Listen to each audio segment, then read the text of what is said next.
702. Live On the Prime Media Plus app. DSTV channel 856, 92.7. and 106 FM. Let's walk the talk.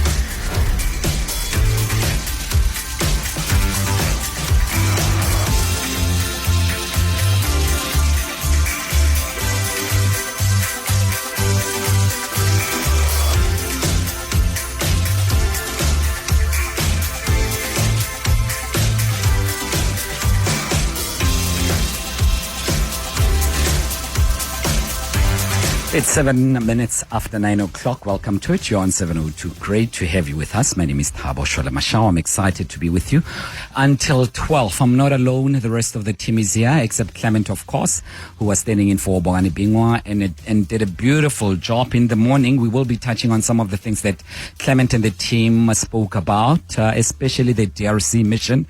We'd like to hear your views on the open line about that specifically.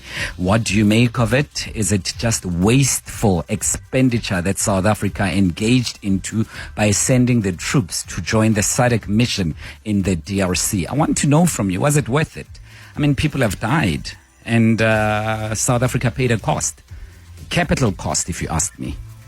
Yes, you could argue that it's all gone now, it's in the past, but those families are reeling. They're still in pain.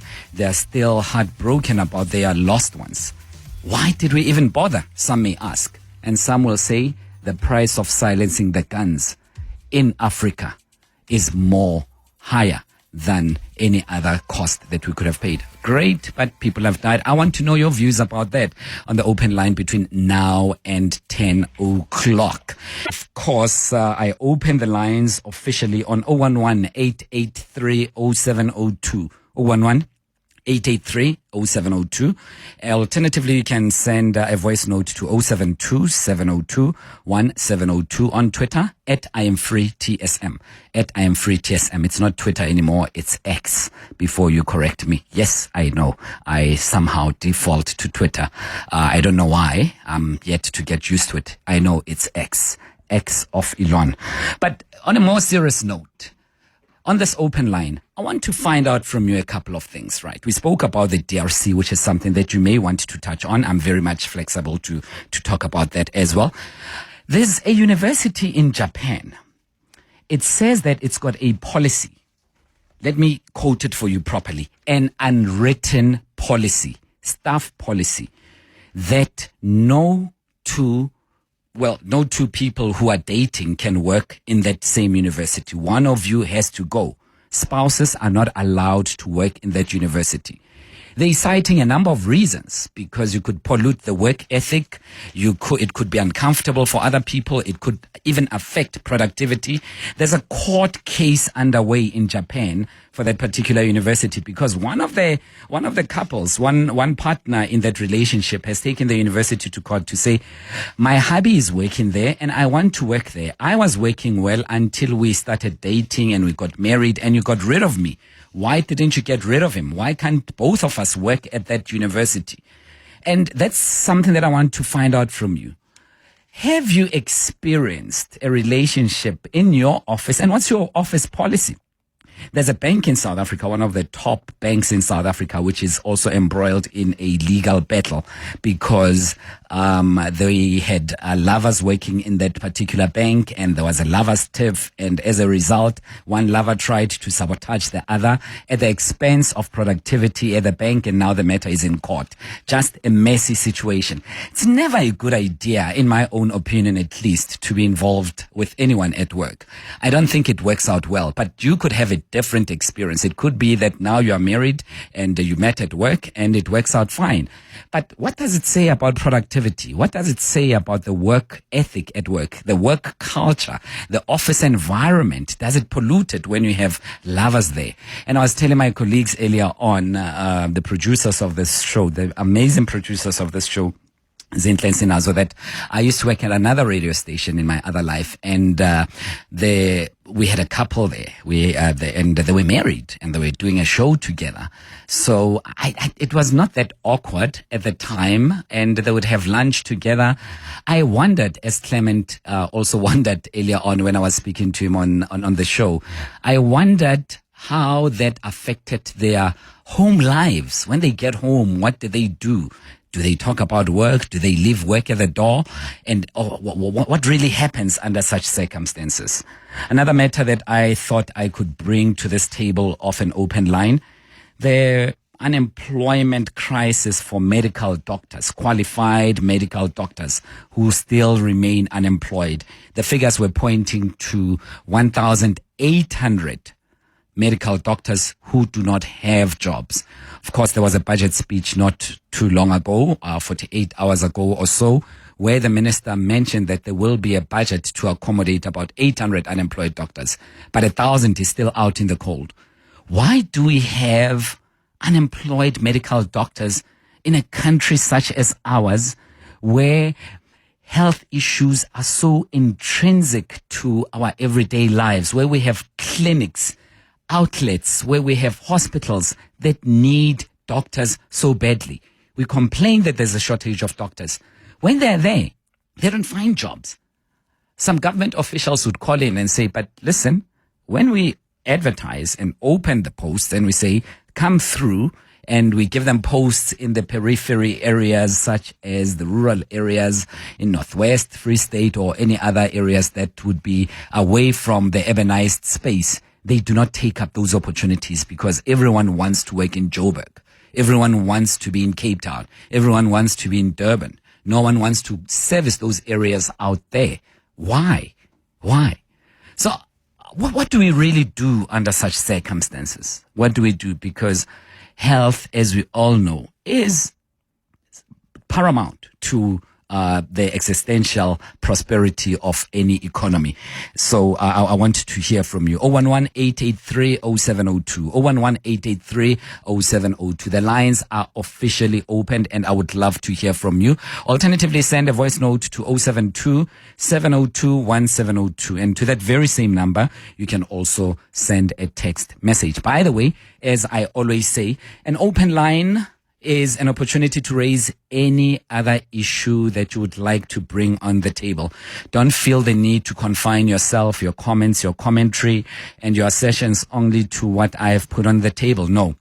There's so much more that you may want to bring because, as you would know, media does not cover all aspects of our lives. We only cover a very small percentage, believe it or not. It could be that there's something that is happening in your community and no one has spoken about it. It could be that there's something burning at your workplace, at your church, in your community, wherever you may be. And no one has brought it. No one has covered it. The newspapers have not put it on their pages, and we've never spoken about it. And news bulletins on TV have never covered that very pertinent issue. Now it's your chance. Truly, it's your chance. I am very much keen to hear about stories that have not been covered in the media as well. So this is your opportunity to do that. 011-883-0702. By the way, we do have some very interesting giveaways on the show today. Just before the top of the hour, we will be speaking to the winner who has submitted the unpacking of the annual Nedbank and All Mutual Budget speech competition, and the winner thereof will speak to them just before 10 o'clock this morning. So whatever is on your mind goes. 011. Let's walk the talk. 702. 21 minutes after 9 o'clock. Thanks very much for sticking around with us. You're on 702. My name is Thabo Shole Mashao. I'm standing in for Clement. We're together till 12. It's an open line. Anything goes right now. Whatever is on your mind, feel free to let us know. And I've raised a couple of things, including that partner who is in a relationship with a colleague at a university in Japan, and she's just lost her job because the university has got this very strict policy of not allowing spouses to work together. And they're citing various reasons. Productivity, work environment could be polluted, and it can bring about an uncomfortability in a staff area. How do you deal with it? Should workspaces, should offices, should your employer even monitor and police your emotions? What if you fall in love with your colleague, and what if it's genuine? And I mean, it's two consenting adults, isn't it? Or is it really? What happens when that person has to be reprimanded by their own spouse who happens to be their senior at work? Under those circumstances, what happens? I would love to hear from you. 011-883-0702. Another issue that I raised a little bit earlier on was that of the DRC crisis that we found ourselves in. A number of our troops died, lost their lives, paid a big price for trying to maintain peace or to keep peace in that space. It's a very thorny issue because as a country, we are often asking ourselves, what is it that we have to, what's our horse in the race? And some will say peace in Africa is our dog in the race, I suppose. But now SADC has decided to withdraw its mission out of DRC. Couldn't they have withdrawn a little bit earlier? All these signs were there. And in my mind, I'm just wondering if our troops are in trouble, in somewhat of a hostage situation with the M23, where it has been reported, and I'm not saying this, where it's been reported that they can't even leave that particular terrain. What happens? How are they going to pull out? Negotiations are underway. The need for diplomacy is more necessary now than ever, especially for those South Africans out there. 073-703, 072-702-1702. But also, remember on this show, because it's a Friday, we also speak about Gratitude Friday. And Clement always touches on gratitude on Friday. It could be that in your life right now, you are experiencing some wonderful things. It could be one thing that is going right in the midst of 10,000 things that are falling apart. Do you have something to be grateful for? Yeah, we always talk about the negative stuff, but I'm very much keen. It could be that it was your birthday. It could be that you have found love. It could be that you are surprised at work with a gift. It could be that there's always in your life that one special friend who really cares and who knows how to communicate with you, especially when you're not feeling your best. It could be that. Feel free to shout a little bit later on. 072-702-1702. Hi, Thabo. Yeah, man, regarding dating an office, I've got a very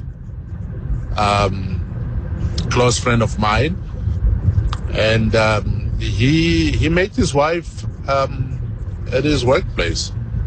And mind you, the company is not that big. It's a small company, less than 20 people. So he met his wife, and they got married, and they are happily married today.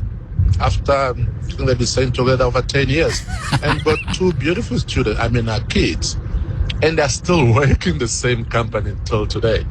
So I believe it works for him. Ozzy here, great show, thank you. Hello, Mr. I am Free and the team. At my workplace, it is allowed, even though no one said it out loud, but yeah, there are married couples that I work with, even though I would not do it myself, but I don't mind. I don't mind working with couples. Good morning. So, South African soldiers being pulled from DRC. This shows that how weak we are to other enemies, terrorists around the continent. Will see this as an easy picking, and they can come and challenge us. And there will be nothing our soldiers can do. I think we should have stayed, rearm the soldiers heavily, and show no Rwanda and M23 you don't mess with SA soldiers at all. This is from the skinny one.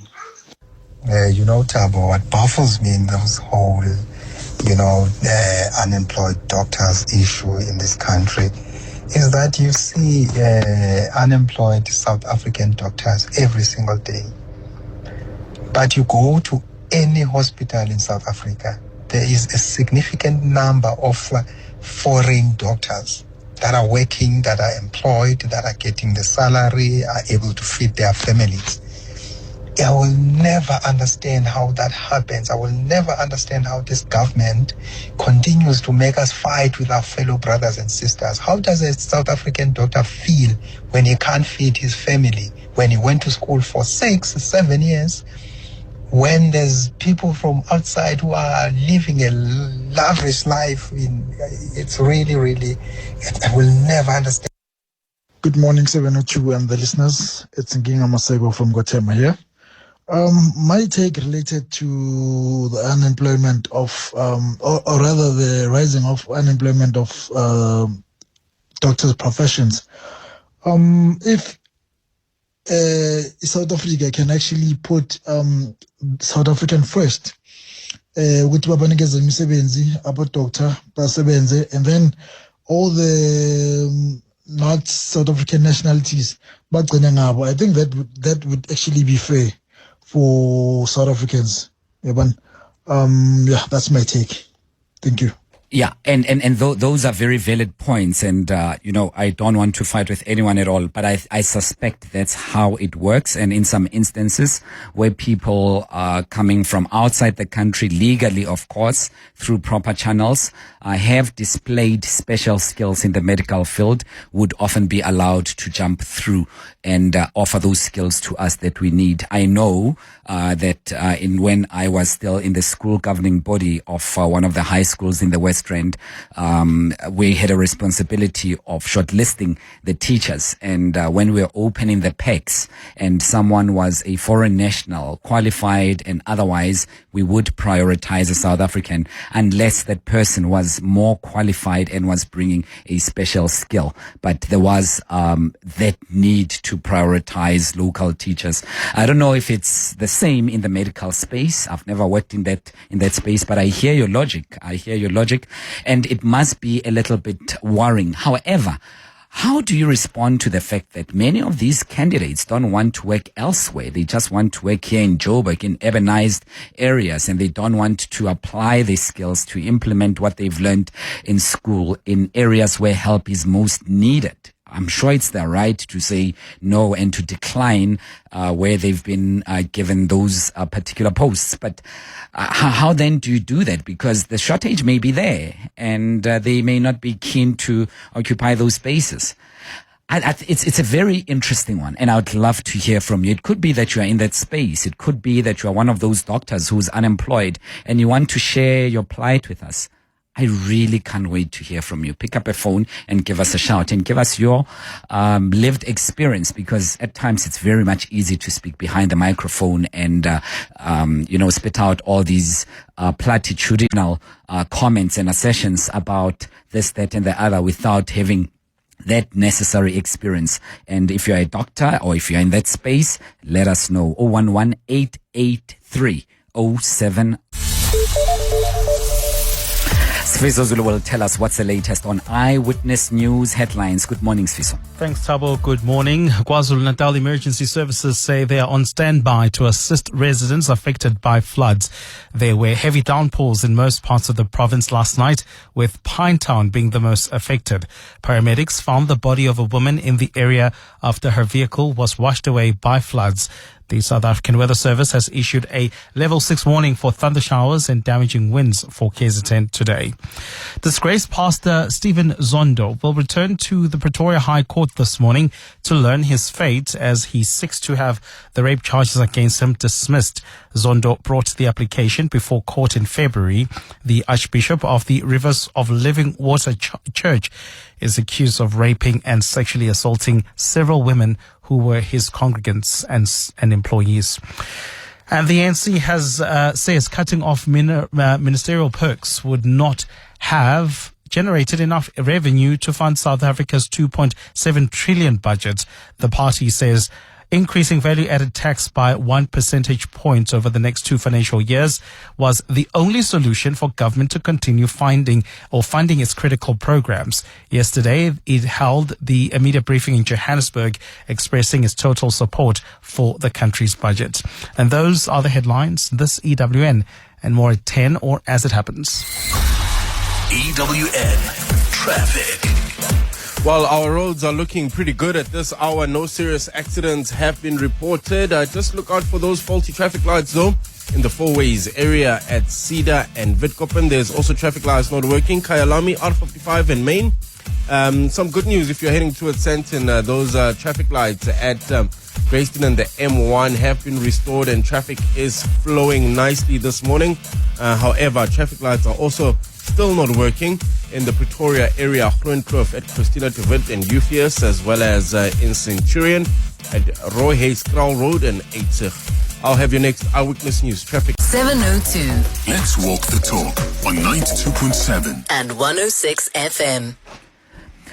25 minutes to 10 o'clock. It's Thabo Shole Mashao in for Clement. We're together till 12 midday. Thanks very much for joining us. Welcome. If you've just joined us, we had a couple of savings on the table today, especially on the open line, and we're asking you a few questions. But again, I have to emphasize this. A number of people that I come across, that I speak with, my friends and other individuals, they'll often say, but why isn't media speaking about this? We can't know everything. Whenever there's an open line, it's your chance to put stuff on the table, to tell us what's happening in your community, to tell us your views about this politician and that politician.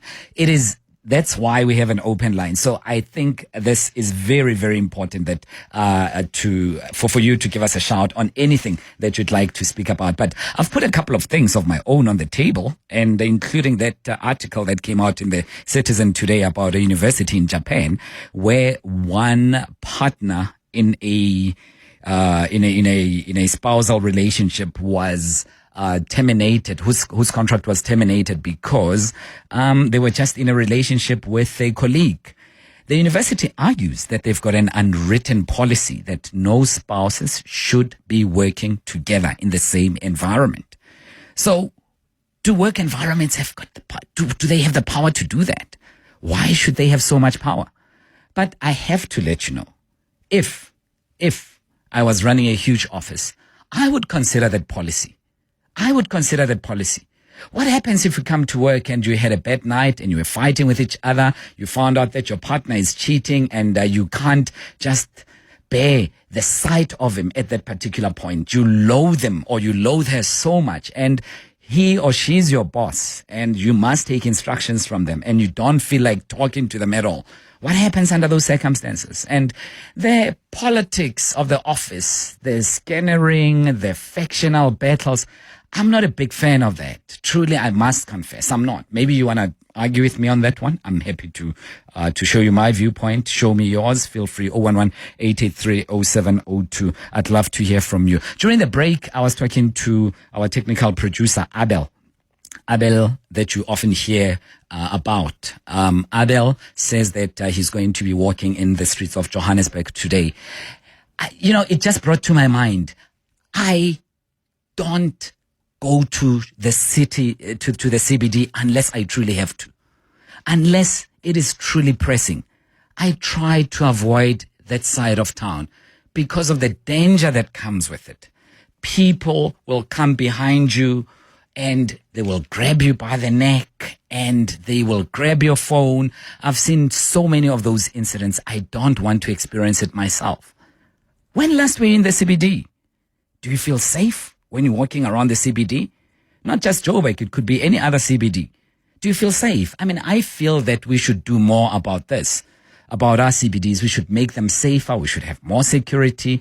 The president was now decrying the state of the CBD, the state of Johannesburg, shocked as he was. That's a story for another day. But I think there's something to be said about that. Johannesburg must be safe. It must just be safe. But I barely go to the CBD if I can help it. Unless there's something truly pressing, that's when I'll go. When last were you in the CBD? 072-702-1702. Hi, Thabo and team. Thiba's Yafana, man. Spouses have nothing to do with the toxicity or the comfortability of the work environment. We work in places that are toxic and uncomfortable and unproductive and all of those things without there being spouses or people dating. So to simply blame it on couples is a bit silly. People must just mature up and do their work. That's all. Sharp. Hi, Thabo. I met a very beautiful lady at my workplace in 2016. And then 2 years later, we both got jobs in different companies. We went our separate ways, but our relationship continued. Next week, we are celebrating our 4 years of marriage. So, Mjolo officing is the one. Office Mjolo is the one. Selma, you calling from Rodiport. Good morning. Good morning. I have actually got three things I'd like to comment about. The first is that my husband and I met at a state-owned enterprise. He started working the first and I joined them. And we worked in the same division, met each other there, and we weren't the only ones that then got married. There were other couples as well in other divisions that met each other, got married, and they never had any policy about we can't work together. And there was never any special problems either that arose as a result. So, Selma, help me out here. When you got home, did you discuss work? Well, yeah, sometimes. It depends if there was something specially going on, and we were both very interested in the research and everything going on. So, because I was in the technical side, and my husband was in the research side, and in the beginning, I was one of the very few who could read his handwriting to type his reports. I was still in the days when things had to be typed on a typewriter. Is that why he was attracted to you? Maybe. No, I'm joking. I'm joking. Don't take me seriously. No, we were married for 23 years before he died of brain cancer. I'm sorry about that. I'm sorry about that. Yeah. But and another thing is also the last time I was in Joburg was one night when my GPS decided it would be faster to go from Oliver Tambo through Joburg than the normal way because of some hold up on the highway. Yeah. And it was load shedding and nothing good. Man. And there were so many taxis, it was like actually having driving dodgems. I've never prayed so hard that I would get out of there without my car being damaged or me driving over a pedestrian. Pedestrians just run all over the place. Yeah, and the driving in the city center is something else. It's completely different. You have some people don't observe the rules of the road, the traffic lights, the signs. You must just be on alert 24/7. Oh, high alert. Yeah. And then I've got a third thing that I want to alert people about. Yeah. People who have funeral policies with standard bank funeral. Yeah. I'm naming and shaming them. They can have right of reply. I don't mind. They decided last year from July, they supposedly migrated, quote, onto a new, how did they put it? Anyway, they migrated to a new system. Okay. Anyway, and they decided of their own bat that they were just going to add a dummy spouse to people and start insuring that dummy spouse. Whether you got a spouse or not, they never asked. What? Then in December last year, they started issuing notices about this is your new policy. We migrated in July, and in our good consideration, we've added dummy spouses, and this is now how your things are broken up. You pay so much premium for yourself, so much premium for your dummy husband, so much premium for getting... but do you actually pay for the dummy spouse, Salma? Well, I didn't have a dummy spouse because my spouse died in 2006. I only took out the policy in 2008. Yeah, but I'm asking, did you have to pay dummy money or real money for the dummy spouse? Oh, no, real money. That's the problem. Goodness me. I contacted them about it, and then they actually said here, kindly be advised that the dummy spouse was loaded on the policy when the policy was migrated in the first to 21st 2004. Therefore, the refund will be calculated from then to the dummy spouse, when the dummy spouse was removed / deleted from the policy, which was in January or whatever, when I told them, this is not on. Yeah. But they reduced my premium quite a bit.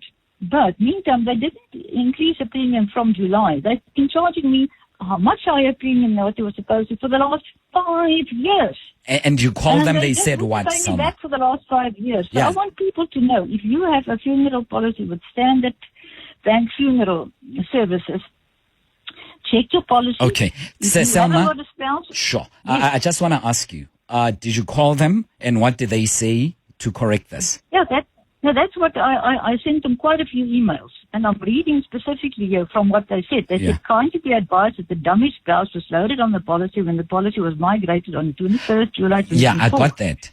I'm just saying, even post that, when you spoke to them about that. Oh, yes. I actually threatened them with phoning Radio 702, and then they said, we will assign it to one of our specialists in sorting out your problem. But all they paid me back. Afterwards, I never heard from that specialist again. Yeah. Well, Selma, I hope, one thing about you, you've made good to your threats. You've called, and I'm hoping that they're listening, and that are more than welcome, by the way, to give us a call on 011-883-0702. This was not a scheduled interview. That's why we did not have them on board responding for themselves. But Standard Bank, feel free to do so at any time. It was not a scheduled interview. It's an open line, and we are not putting you in a corner in any way. But should you feel the need to respond, we are more than happy to take your call accordingly to accommodate your right of reply. It's 15 minutes to 10 o'clock. Hey, morning, Thabo. CBD, I'm scared of it, yeah? Mara right now is giving me a bit of hope because I can see videos on TikTok and social media. They're cleaning up the places. There's cops roaming around. I hope it's the real thing. It's not Tabayadi G20 and whatnot, eh? Yeah, that's my only hope. Great show, yeah? Cooks from Devland. Hey, Bratibos. How's it, my man? Morning to you and the listeners. KC from the south. Listen, speaking of CBD, while I work in the CBD, let me tell you a funny story about Small Street. I don't know if you know Small Street. I know it. It takes you to Carlton Center. Yeah. They say when you walk on that street, bruh, even if you see your mom, your little brother, your uncle, you don't stop. You don't greet because you'll never know if it's them indeed. You'll talk to them when you get home. That's how bad that street is it. Things are happening there. Cheers. CBD, Joburg CBD in particular, I tried to avoid it. I don't know what is this South African phenomena with CBDs turning into dangerous places when the residents, the citizens can't really enjoy frequenting those parts of town. I don't know, what is it about that? That should be the life of a city.